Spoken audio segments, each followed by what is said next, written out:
போதைப்பொருள் எளிதாக கிடைக்கும் பகுதியாக தமிழ்நாட்டை மாற்றி பள்ளி கல்லூரி மாணவர்கள் போதை பழக்கத்திற்கு அடிமையாகும் அவல நிலையை ஏற்படுத்தியதுதான் திமுக அரசின் சாதனை என அதிமுக முன்னாள் அமைச்சரும் குமாரபாளையம் சட்டமன்ற உறுப்பினருமான தங்கமணி குற்றம் சாட்டியுள்ளார்.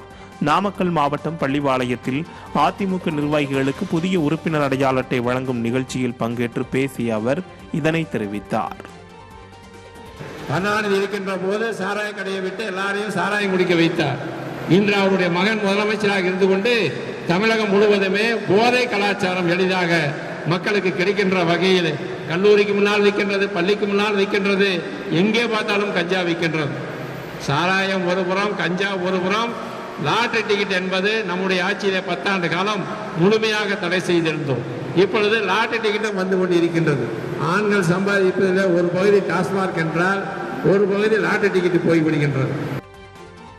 நெல்லை மாவட்டம் சேரன் மகாதேவி அருகே ஆன்லைன் கேம் விளையாடிய போது ஏற்பட்ட மோதலில் 22 பேர் மீது வழக்கு பதிவு செய்யப்பட்டுள்ளது.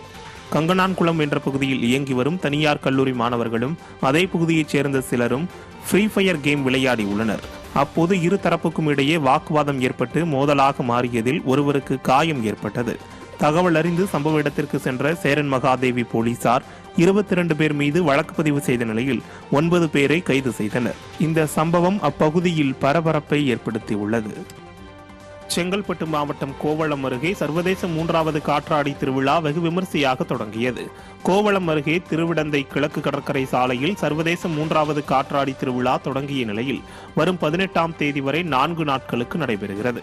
இந்த காற்றாடி திருவிழாவில் தொழில்முறை பட்டம் பறக்கவிடும் வீரர்களால் பட்டம் பறக்கவிடப்படுகிறது. இதில் பிரான்ஸ், ஜெர்மனி, தாய்லாந்து, இந்தியா உள்ளிட்ட பல்வேறு நாடுகளில் இருந்து சுமார் 100க்கும் மேற்பட்ட வீரர்கள் கலந்து கொண்டு தங்களது காற்றாடிகளை காட்சிப்படுத்தினர். மேலும் டால்பின், காளை மாடு போன்ற விதவிதமான காற்றாடிகள் காண்போரை வியக்க வைத்தது.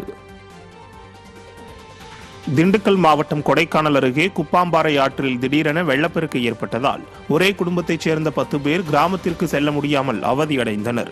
கொடைக்கானல் மலைப்பகுதியில் தொடர் மழை பெய்து வரும் காரணத்தினால் குப்பாம்பாறை ஆற்றில் ஏற்பட்ட வெள்ளப்பெருக்கு காரணமாக ஆற்றை கடக்க முடியாமல் சின்னூர் காலனியைச் சேர்ந்த ஒரே குடும்பத்தைச் சேர்ந்த 10 பேர் அவதியடைந்து வந்தனர்.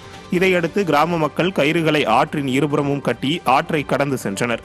விடியா திமுக அரசு கல்லாறு மற்றும் குப்பாம்பாறை ஆற்றில் பாலங்களை அமைத்து தர வேண்டும் என கிராம மக்கள் வலியுறுத்தியுள்ளனர். தஞ்சாவூர் மாவட்டம் கும்பகோணத்தில் தமிழ்நாடு அரசு நியாய விலைக் கடை பணியாளர் சங்கம் சார்பாக கண்டன ஆர்ப்பாட்டம் நடைபெற்றது. கும்பகோணம் வட்டாட்சியர் அலுவலகம் முன்பு நடைபெற்ற இந்த கண்டன ஆர்ப்பாட்டத்தில் வளையப்பேட்டை நியாய விலைக் கடை விற்பனையாளர் தாக்கப்பட்டதை கண்டித்தும் விற்பனையாளரை தாக்கியவரை குண்டர் சட்டத்தின் கீழ் கைது செய்ய வலியுறுத்தியும் முழக்கங்கள் எழுப்பப்பட்டன. மேலும் இன்னும் 10 தினங்களுக்குள் நியாய விலைக் கடைகளில் விடியா அரசு அனைத்து பொருட்களையும் ஒரே பட்டியலிலும் ஒரே நேரத்திலும் வழங்க வேண்டும் என்றும் கைரேகைக்கு பதில் விழித்திரை பதிவு முறையை கொண்டு வர வேண்டும் என்றும் இந்த கண்டன ஆர்ப்பாட்டத்தின் போது வலியுறுத்தப்பட்டது. தவறும் பட்சத்தில் விடியா அரசுக்கு எதிராக மாநிலம் தழுவிய அளவில் மாபெரும் போராட்டம் முன்னெடுக்கப்படும் என்றும் தமிழ்நாடு அரசு நியாய விலைக் கடை பணியாளர் சங்கம் சார்பாக அறிவிக்கப்பட்டுள்ளது.